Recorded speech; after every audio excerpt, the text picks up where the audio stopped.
Your thoughts transfigurate into your reality. That means the way you think actually affects the way your life changes. And so in this video, I'm going to break down a few key mental models and mental tactics you can use to make decisions. And this will especially help you if you are someone who ends up overthinking a lot, if you're someone who has like lots of anxious thoughts as well, because you need to be able to think consciously and critically, and that's the only way to beat these mental conditions and especially make good and better decisions.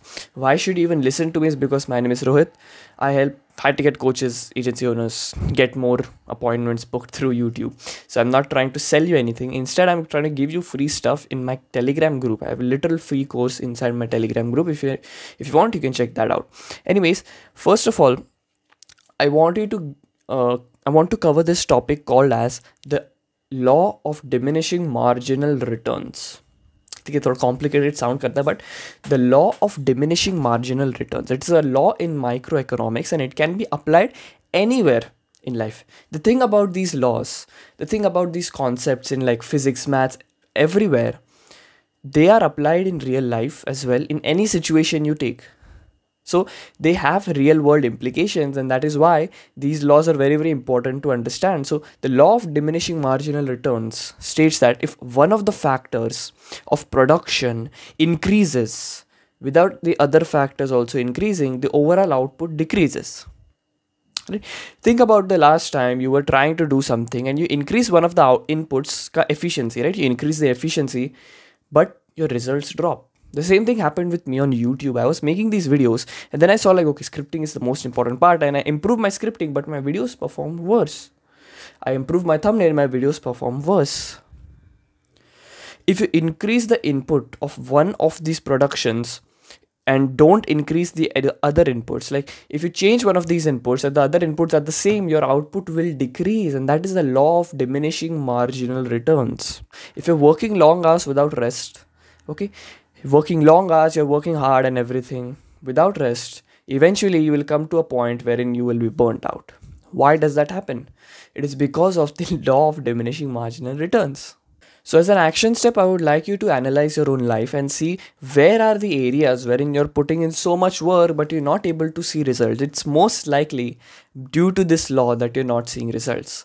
And now that you understand what this law is, you'll be able to increase all the other inputs to get that desired output. I hope you understand that. The second mental model is called as the map is not the territory. Now, what are maps? Essentially, if you think about maps, they are compressed versions of the world, right? It is not exactly accurate because obviously we have to get the entire world on a piece of paper. So the map is not the territory is a basic mental model that tells us that our perception of reality is not what it actually is. Oh wow, such an obvious shit. Just hear me out. The map is a physical representation. It's a concise representation of the world. And the same way, the reality that actually exists around us, we perceive it to be in a very concise manner. So what do I mean by this is that there is a quote by Marcus Aurelius that says that we suffer more in imagination than in reality. So if you ask someone who goes through lots of anxiety, I also suffer from a lot of anxiety, bro. I'll be honest, I do. And so this really helps because you need to be having this concept in your mind all the time that the perception of reality that I have is not exactly the correct perception of it.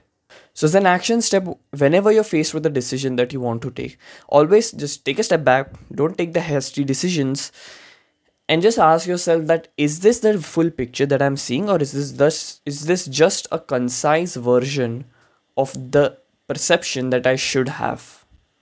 And then make a judgment and decision based on that. This will help you actually think a little bit critically about what consequences your actions can have, and so you make better decisions. The next mental model is called as controlling the center. Now this is something I learned from chess. In chess, you have to control the main 4 center blocks, and that's how you win the game. That's how you get most amount of power and advantage in the game. That is the same thing that we want to do in our life. John D. Rockefeller, you might have heard about him. He did this exact thing, right? He placed himself in the center and then he got rich. How did he do that? Because there was an oil boom and he just set up refineries. When there was gold, he started selling shovels. He found this opportunity, put himself in the center of everything, and that's how he made a crazy amount of money. So in the same way, As an action step, analyze some area in your own life wherein you can have the highest amount of leverage. Find the centerpiece in your own life and then take decisions and utilize your leverage to actually increase your outputs. Use these mental models and let me know what you experienced. Scroll down and join my free community and subscribe while you're right there. Don't sacrifice your future self for the pleasure today. Peace.